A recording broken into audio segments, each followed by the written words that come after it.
सभी को good evening. मैं मुकेश सर और ये वीडियो हम लगभग 4:30 बजे शूट कर रहे हैं। ठीक है, अगर आप लोग मुझे यूट्यूब पे देख रहे हैं तो मेरा जो चैनल है नायरा ऑनलाइन क्लासेस, आप लोग अभी जाकर उसे सब्सक्राइबर कीजिए। सारा वीडियो मेरा, जितना भी वीडियो मेरा लॉन्ग वीडियो होगा, सभी वीडियो मेरा वो यूट्यूब पे अपलोड होगा। ठीक है, तो जैसा कि आप लोग को पता है कि इसी बुक से हम बायोलॉजी स्टार्ट किए हैं। क्लास 7 का पार्ट 1 वीडियो अपलोड कर दिए हैं, पार्ट 2 वीडियो अपलोड कर दिए हैं और ये पार्ट 3 है। समझे ना, पार्ट 3 है। आज जो भी है इसको ख़त्म कर देंगे। बाकी आप लोग मेरा साथ दीजिए, पढ़ाई क्या चीज़ होती है वो हम आप लोग को बताएंगे। ठीक है, अगर वीडियो पसंद आ रहा है तो आप लोग शेयर कीजिए। ठीक है, शेयर कीजिए। तो एक और सूचना है, हाँ एक और सूचना है, ये है जो कि यह सिर्फ जो है अपने पंचायत वासियों के लिए है। ठीक है, अपने पंचायत वासियों के लिए होम ट्यूशन की व्यवस्था जो है हम देते हैं। अगर आप हमसे जुड़ना चाहते हैं तो दिए गए संपर्क सूत्र पे आप कांटेक्ट कीजिए, इस नंबर से जुड़ सकते हैं। हाँ, एक चीज़ याद रखिएगा, अगर मेरा पढ़ाई आप लोग को पसंद आएगा तभी आप मुझे फ़ोन कीजिएगा, अन्यथा फ़ोन मत कीजिएगा। सर कितना लीजिएगा, नहीं लीजिएगा, तो टीचर बहुत है पढ़ाने वाला, आप लोग उससे जाके पढ़ा सकते हैं, कोई दिक्कत हमें नहीं है। अब वहाँ की यूट्यूब पे हम बच्चे को फ्री पढ़ा रहे हैं, आप लोग वहाँ से बच्चे को दिखा के पढ़ा सकते हैं। हम ये वादा करते हैं क्लास 7 में ये जो चैप्टर है किसी बच्चे को नहीं पढ़ाया गया होगा बढ़िया से, जो हम यूट्यूब पे फ्री ऑफ कॉस्ट बच्चे को शिक्षा देने का संकल्प लिए हैं। तो आप लोग इस वीडियो को शेयर कीजिए फटाक से। तो फिर ये रहा पेज नंबर 6। ठीक है, पेज नंबर 6 समझे ना। पेज नंबर 1 हम पढ़ा दिए हैं, 2 पढ़ा दिए हैं, 3 पढ़ा दिए हैं, 4 पढ़ा दीजिए, 5 पढ़ा भी दिए हैं और ये 6 है। 6 है, इसको आज हम लास्ट कर देंगे, इसको आज हम ख़त्म कर देंगे। बाकी आप लोग वीडियो में बने रहिए। ठीक है, आप लोग वीडियो में बने रहिए। अगर वीडियो पसंद आ रहा है तो कमेंट में आप लोग यस लिखें। अगर वीडियो पसंद आ रहा है तो कमेंट में आप लोग यस लिखें और मुझे भी आगे मौका दीजिए बढ़ने का। बहुत मेहनत से हम वीडियो शूट करते हैं मोबाइल से, मोबाइल कभी कभी हिट हो जाता है तो वीडियो ऑटोमेटिक बंद हो जाता है। तो ये सब परेशानी हम लोग के साथ हो रहा है, तो आप लोग सपोर्ट कीजिए ताकि हम भी कुछ अच्छा प्लेटफॉर्म ला सकें बच्चे के लिए। तो ये क्रियाकलाप 2 है। ये क्रियाकलाप क्या है? 2 है। इसमें दिया गया है ब्रेड डबल रोटी का एक ही टुकड़ा लेकर उसे ये जाल में भिगो, इससे किसी ये नाम एवं उष्मा स्थान 2 से 3 दिनों के लिए रख दीजिए अथवा उस समय तक रख रहने दीजिए जब तक कि उस यह रुई जैसी संरचना दिखाई न देने लगे। चित्र हम लोग देखेंगे 8.1 में। ठीक है, ये जो है चित्र हम लोग देखेंगे। तो सूक्ष्मदर्शी की सहायता इनके अवलोकन कीजिए, अपने प्रश्नों को नोटबुक में लिखिए। बहुत संभव है कि आपको कोई यह रुई के धागे के समान संरचना दिखाई देगी। यानी ये कह रहा है, इसका मतलब है कि छोटे छोटे जो है ना जीवाणु उत्पन्न ले लेती है किसी भी चीज़ में, चाहे पाव रोटी हो या फिर अन्न में हो। फिर वही यह चीज़ क्या कहलाता है? वही यह जीव कवक और फेंजाइम कहलाता है। कवक और जीव फेंजाइम कहलाता है। इनके पोषण प्रणाली अथवा पोषण विधियाँ विभिन्न प्रकार की होती है।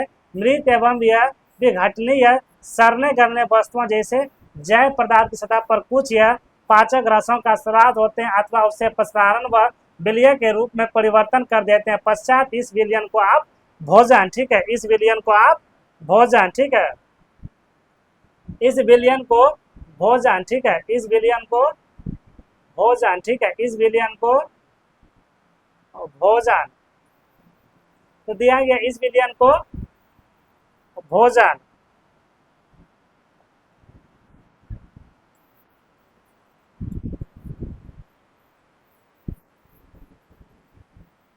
इस विलयन को भोजन, ठीक है।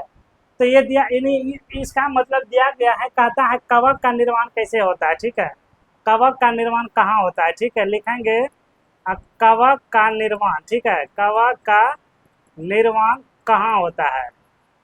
कहाँ होता है? ठीक है।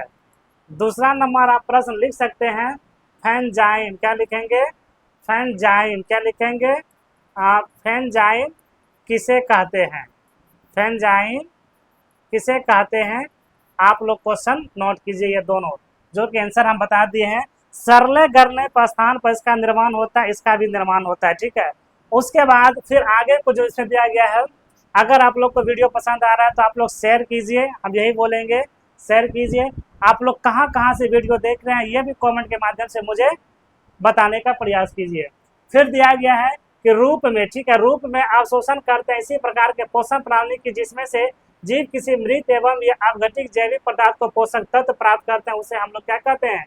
निर्तजीवी पोषण हम लोग कहते हैं। निर्तजीवी हम लोग पोषण कहते हैं। तो यहाँ से आप लोग क्वेश्चन एक नोट कीजिए, निर्तजीवी पोषण किसे कहते हैं? ठीक है, निर्तजीवी, ठीक है, निर्तजीवी पोषण, ठीक है, निर्तजीवी पोषण किसे कहते हैं? ठीक है, किसे कहते हैं? तो आप लोग इसका आंसर नोट कीजिएगा, जिसमें लिखेंगे, जिसमें क्या लिखेंगे? जिसमें जिसमें किसी जिसमें किसी मृत एवं विघटित, ठीक है, विघटित जैविक पदार्थ, क्या लिखेंगे? जैविक पदार्थ से जैविक पदार्थ से पोषक प्राप्त होता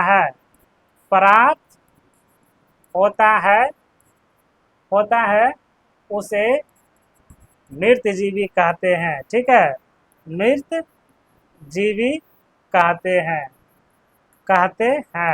ये क्लास 10 का भी क्वेश्चन है, ठीक है, बोर्ड एग्जाम में फाइनल में ये पूछा जाता है।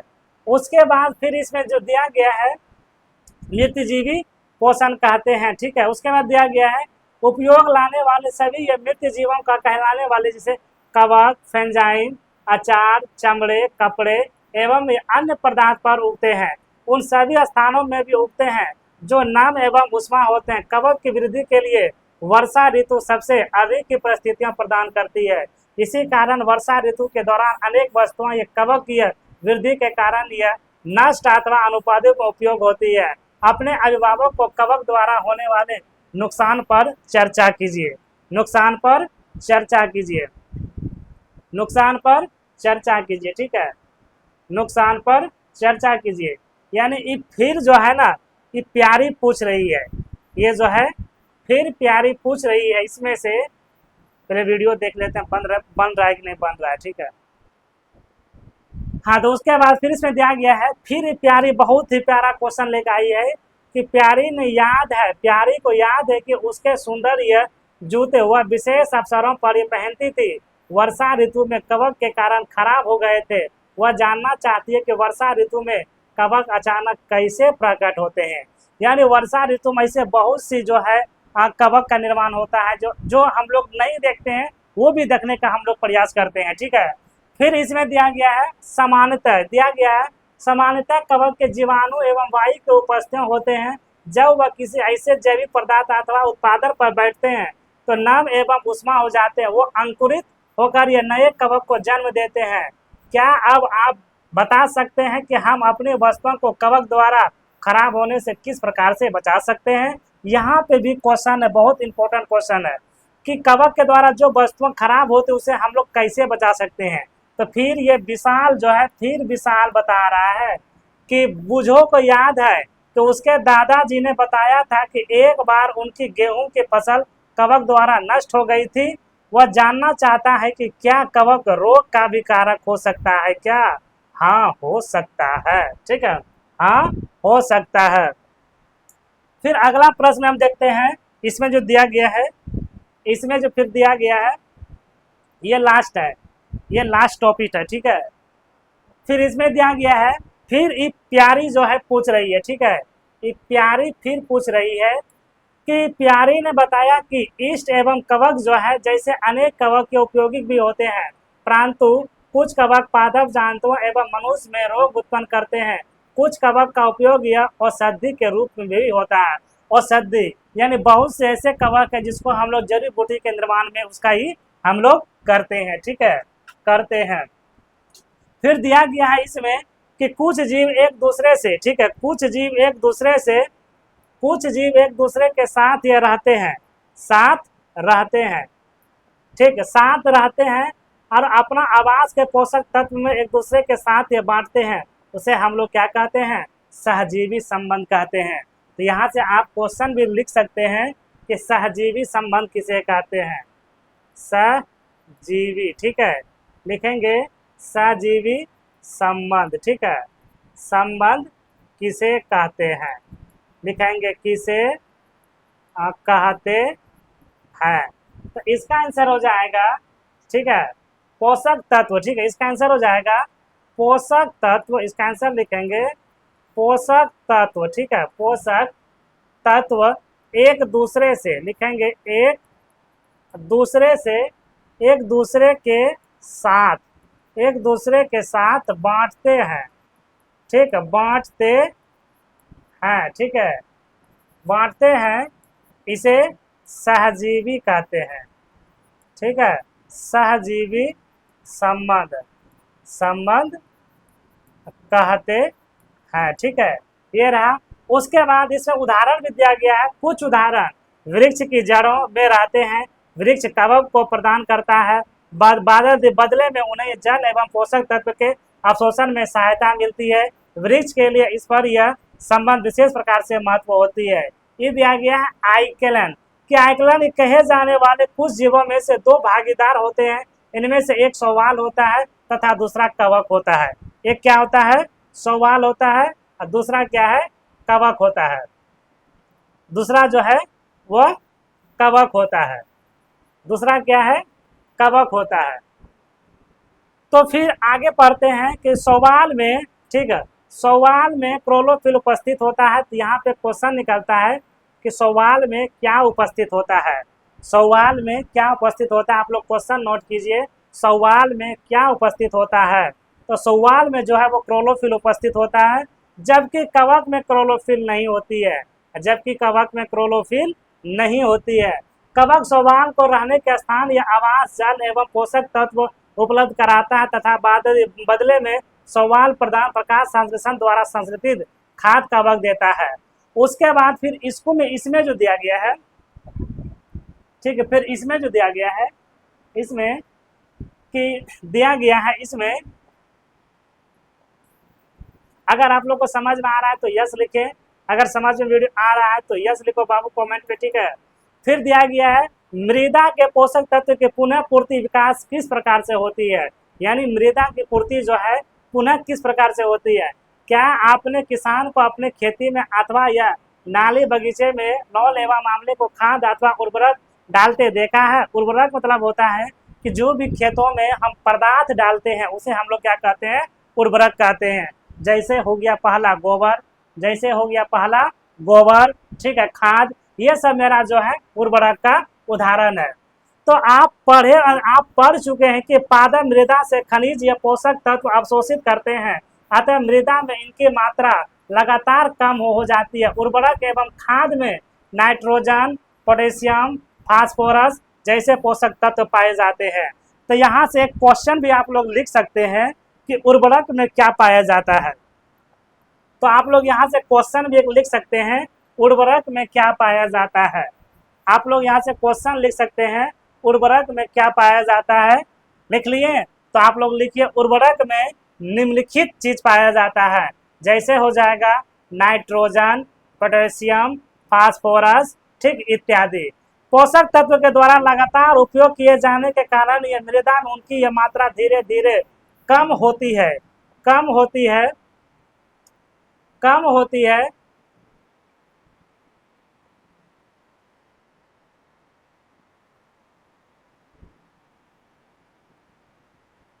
हाँ, कम होती है, ठीक है, कम होती है। उसके बाद आगे देखते हैं कि है, आगे जिस इसमें दिया गया है, मृदा को इन पोषक तत्व में समर्थन करने के लिए भूमि में उर्वरक तथा खाद मिलाने की आवश्यकता पड़ती है।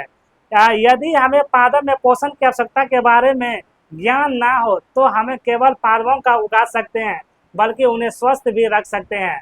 पादप को प्रोटीन बनाने के लिए सामान्यतः नाइट्रोजन की अधिक आवश्यकता होती है। फसल की कटाई में के बाद मृदा में नाइट्रोजन की कमी हो जाती है। यद्यपि वायु में नाइट्रोजन गैस प्रचुर मात्रा में उपलब्ध होती है, परंतु पादप में इसका उपयोग इसी प्रकार से करने में असमर्थ होते हैं जैसे वह कार्बन डाइऑक्साइड का उपयोग करते हैं। पौधे नाइट्रोजन को विलीय रूप में ही अवशोषित करते हैं। कुछ जीवाणु जैसे राइजोबियम, ठीक है, ये जो है राइजोबियम, ये इंपॉर्टेंट है, ठीक है, राइजोबियम जो है ये इंपॉर्टेंट है, समझे ना। राइजोबियम जो है, आप लोग मुझे बताइए, यहाँ से क्वेश्चन में निकलता है कि राइजोबियम किसे कहते हैं, तो आप लोग यहाँ से क्वेश्चन में लिखिए राइजोबियम किसे कहते हैं, ठीक है, राइजोबियम किसे कहते हैं, तो आप लोग यहाँ से लिखिए राइजो, क्या लिखेंगे, राइजोबियम, ठीक है, राइजोबियम किसे कहते हैं, राइजोबियम किसे कहते हैं, इसका आंसर हो जाएगा नाइट्रोजन, ठीक है, लिखेंगे नाइट्रोजन, क्या लिखेंगे, नाइट्रोजन, ठीक है, नाइट्रोजन का विलय, नाइट्रोजन का विलय के रूप में, ठीक है, विलय के रूप में, ठीक है, रूप में अवशोषित, ठीक है, अवशोषित, अवशोषित, अवशोषित करती है, अवशोषित करती है, ठीक है, उसे राइजोबियम कहते हैं, ठीक है, राइजोबियम कहते हैं, ठीक है, राइजोबियम कहते हैं। फिर उसके बाद दिया गया है कि वायुमंडल में नाइट्रोजन की विलय पदार्थ में परिवर्तित कर देती है, परंतु राइजोबियम अपना भोजन स्वयं नहीं बनाता है, ठीक है, राइजोबियम अपना भोजन स्वयं नहीं बना सकते हैं। क्यों नहीं बना सकते हैं, क्योंकि यह चना, मटर, मूंग, सीम तथा अन्य फलीदार पादप के जरे में होते हैं तथा उन्हें नाइट्रोजन की आपूर्ति करते हैं। अधिकतर यह डाले फलीदार फसल से प्राप्त होते हैं। इसके बदले पादप या राइजोबियम जीवाणु के आवास एवं यह खाद प्रदान करते हैं, अतः उसमें सहजीवी संबंध होता है, ठीक है, उसे इसमें क्या होता है, सहजीवी संबंध होता है। तो यहाँ से क्वेश्चन भी निकल सकता है कि राइजोबियम में कौन सा संबंध होता है, तो इसमें लिखेंगे सहजीवी संबंध होता है। इस संबंध का किसान के लिए विशेष महत्व होती है।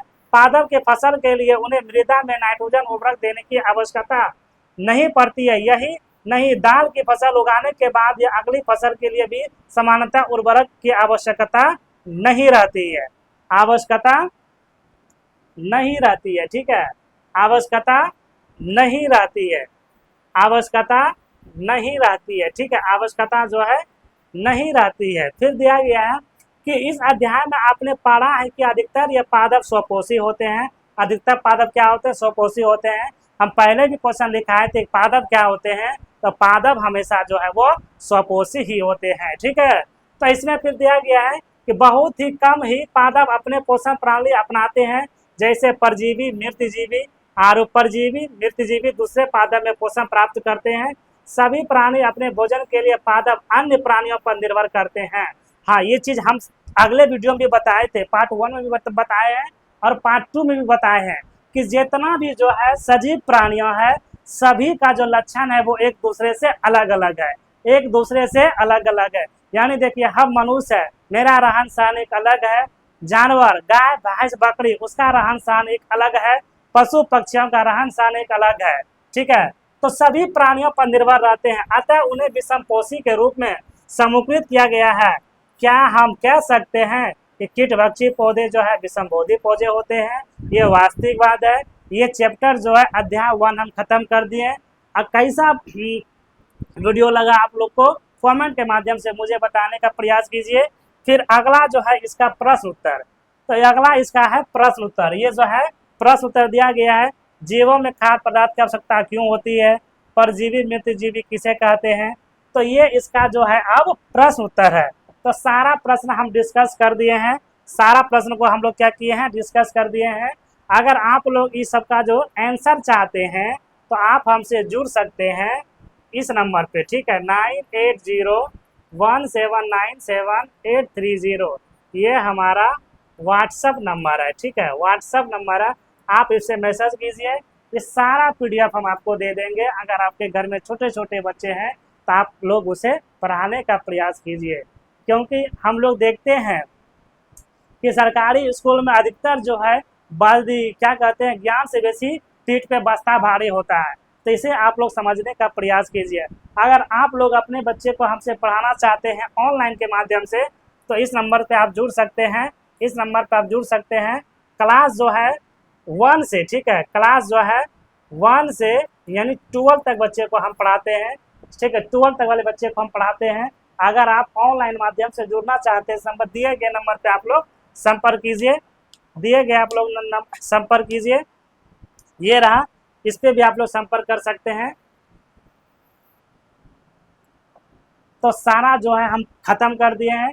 अगर वीडियो मेरा पसंद आ रहा है तो अगर फिर आप लोग पढ़ना चाहते हैं तो इसका पार्ट 2 का वीडियो हम लाने का प्रयास करेंगे। अगर आप लोग बोलिएगा तभी हम पार्ट 2 लाने का प्रयास करेंगे, क्योंकि बहुत मेहनत लगता है भैया, ठीक है, तब जाके हम बच्चे को पढ़ा पाते हैं।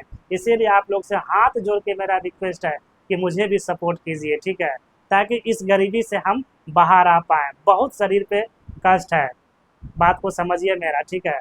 अगर वीडियो पसंद आ रहा है तो प्लीज़ आप लोग लाइक, शेयर, फॉलो करना ना भूलें। तब तक के लिए जय हिंद, फिर मिलते हैं नेक्स्ट वीडियो में, बाय।